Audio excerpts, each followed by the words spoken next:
क्या होगा यदि बिटिया आप लोगों को जोड़कर देश में नंबर 1 आ जाती हैं तो आप क्या बनेंगी? देश की प्रधानमंत्री। आज आपको कोई बनाएगा क्या? नंबर 2 और 3 पर आने पर वो प्रधानमंत्री, 82 में आने पर केंद्रीय सरकार का मंत्री और 543 में आने पर सांसद बनेंगे। तो महापरिवर्तित भारत, सत्ता का ताज आपके सिर पर है। इस भाव में अच्छा भारत अच्छा है या नहीं है? क्या आप लोग अच्छे भारत का संकल्प लेंगे? क्या आपको बताई हुई बात समझ में आ गई है? आप YouTube चैनल पर जाइए, क्राइम फ्री भारत में 11,000 वीडियो है जो बता रहे हैं कि देश कैसा चलेगा। ऐसा अद्भुत देश चाहिए, ये दुष्ट राजनेता नहीं देंगे।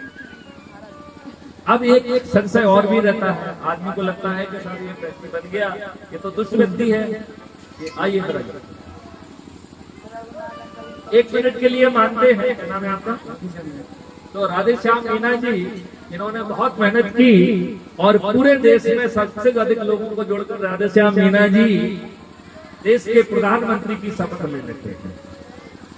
अब मैं आपके सामने ये सिद्ध करूंगा कि राधे श्याम मीना जी जो यहाँ खड़े हुए हैं, इनके ऊपर यदि दुष्टता भी सवार हो जाएगी तो भी ये दुष्टता नहीं कर पाएंगे। एक शपथकृत प्रधानमंत्री दुष्टता नहीं कर पाएगा। आप कहेंगे कि अभी आप कह रहे थे कि साहब कोर्ट का जो है ना न्यायाधीश गड़बड़ नहीं कर पाएगा, अब आप प्रधानमंत्री जी के पीछे पड़ गए।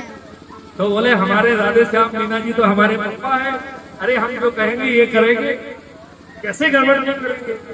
अरे हम कहेंगे तो करेंगे, हमारे लिए तो गड़बड़ करेंगे। इनके बच्चे हैं यहाँ पे क्या? अच्छा उधर है, चलिए कोई बात नहीं। आप लोग मान लीजिए कि आपके पापा हैं के लिए और आप इनसे जिद कर रहे हैं कि गड़बड़ी करिए। अब हम आपको समझाएंगे कि गड़बड़ी नहीं कर पाएंगे। तो जैसे हमने पहले 3 चरण किए थे, इसके लिए भी हमने 5 चरण बनाए। ये सब नियम कानून से बनी हुई चीजें हैं, ये हवा हवाई कुछ भी नहीं है। तो क्या है फिर? पहला चरण है, इसमें हम, आपने कभी बेटे लोकसभा और राज्यसभा या विधानसभा की बहस सुनी, देखी है टीवी पे? जरूर देखी होगी।